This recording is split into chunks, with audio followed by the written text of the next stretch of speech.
Hi అండి, welcome back to my channel. Sweet shop style motichoor laddu ఎప్పుడైనా try చేశారా? Try చేయకపోతే ఒకసారి ట్రై చేయండి. టేస్ట్ చాలా బాగుంటుంది. ఫస్ట్ అయితే కనుక మన ఛానల్ని ఎవరైనా ఫస్ట్ టైం చూస్తుంటే ఛానల్ని అయితే సబ్స్క్రైబ్ చేసుకోండి. ప్రాసెస్ ఎలా చేయాలో చూసేద్దాం రండి.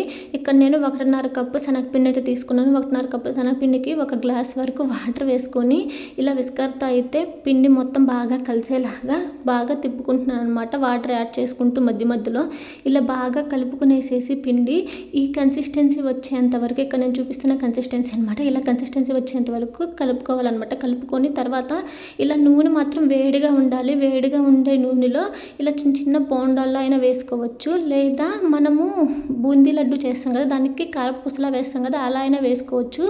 ఎవరి ఇష్టం వాళ్ళది. బట్ ఇదైతే కొంచెం ఈజీ ప్రాసెస్ అనిపించింది నాకు. ఇలా చిన్న చిన్న బోండాల్లాగా అయితే వేసుకునేసి వీటిని బాగా కాలనివ్వకూడదు అనమాట. కొంచెం లైట్గా మనకి లోపల పిండి అనేది ఉడికితే సరిపోతుంది. మరి ఎక్కువ రెడ్గా అయితే కాలిపోకూడదు.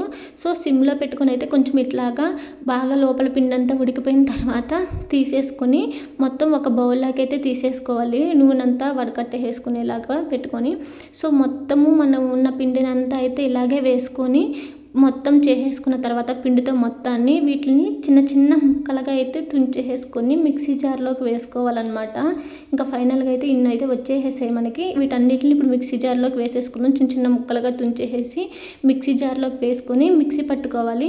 మరి మెత్తగా కూడా మిక్సీ పట్టుకోవాల్సిన అవసరం లేదు. కొంచెం బరకగా అయితే మిక్సీ పట్టుకోవాలి. కొంచెం బరకగా పట్టుకోవడం వల్ల ఏమవుతుందంటే అది కొంచెం పూసగా ఉంటుంది కదా. సో అలా పూసగా ఉన్నప్పుడు మనకి మోతీచూరు లడ్డు తిన్నప్పుడు కొంచెం పూసగా తగులుతూ కొంచెం బాగుంటుంది. సో ఇలా బరకగా అయితే మిక్సీ పట్టేసుకొని మొత్తం అయితే ఒక బౌల్లోకి అయితే ట్రాన్స్ఫర్ చేసేసుకున్నాను. ఇక్కడ మేము 1.5 కప్పు తీసుకున్నాను కదా శనగపిండి. 1.5 కప్పు శనగపిండికి అయితే 1.5 కప్పు వరకు చక్కెర తీసుకోవాలన్నమాట. సో ప్యాన్ అయితే పెట్టేసుకొని 1.5 కప్పు పిండికి 1.5 కప్పు చక్కెర తీసుకొని అదే కప్పుతో 1.5 కప్పు వరకు వాటర్ కూడా యాడ్ చేసుకొని చక్కెర మొత్తాన్ని అయితే నీట్గా కరగనివ్వాలి. సిమ్లో పెట్టుకొని, మరీ ఎక్కువ మంట పెట్టేసినా అడుగంటే పోతుంది. ఇలా చక్కెర మొత్తం కరిగేలాగా సిమ్లోనే పెట్టుకొని మొత్తం నీట్గా కలుపుకుంటూ ఉండాలన్నమాట. చక్కెర మొత్తం కరిగిపోయేలాగా. ఇలా చక్కెర మొత్తం కలిగిపోయింది కనుక మనకి పాకం అయితే రావాల్సిన అవసరం లేదు. ఇలా ఈ కన్సిస్టెన్సీ ఉంటే చాలన్నమాట. కొంచెం జిగురుగా ఉంటుంది కదా. సో ఈ కన్సిస్టెన్సీ ఉన్నప్పుడు మనం పక్కన పెట్టుకున్న ఈ బూందీని అయితే మిక్సీ పట్టి పక్కన పెట్టేసాం కదా. సో ఆ బూందీని అయితే ఇందులో మొత్తం అయితే యాడ్ చేసుకోవాలి. యాడ్ చేసుకొని మొత్తము కలిసేలాగా కలుపుకుంటూ ఉండాలన్నమాట. దీన్ని కూడా సిమ్లో పెట్టే మొత్తం అయితే కలుపుకుంటూ ఉండాలి.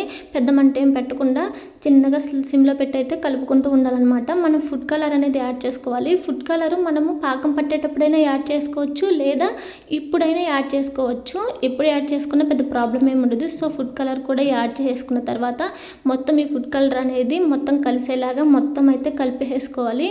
కలుపుకొని ఇలా బాగా దగ్గర పడేంత వరకు కలుపుకున్న తర్వాత ఇందులో ఒక 2 టేబుల్ స్పూన్ల వరకు నెయ్యిని కూడా యాడ్ చేసుకుంటే నెయ్యి ఫ్లేవర్ అనేది బాగా తెలుస్తుంది మనకి. సో నెయ్యిని కూడా యాడ్ చేసుకొని కలుపుకొని ఇందులోనే పంప్కిన్ సీడ్స్ కూడా యాడ్ చేసుకుంటే మనకి యాడ్ చేసుకుని ఒకసారి కలిపేసుకుంటే మన డ్రై ఫ్రూట్ లడ్డు అయితే ఆల్మోస్ట్ కంప్లీట్ అయిపోతుంది అనమాట. సో కలిపేసుకున్న తర్వాత దీన్ని అయితే ఒక 5 to 10 minutes వరకు చల్లారనివ్వాలి.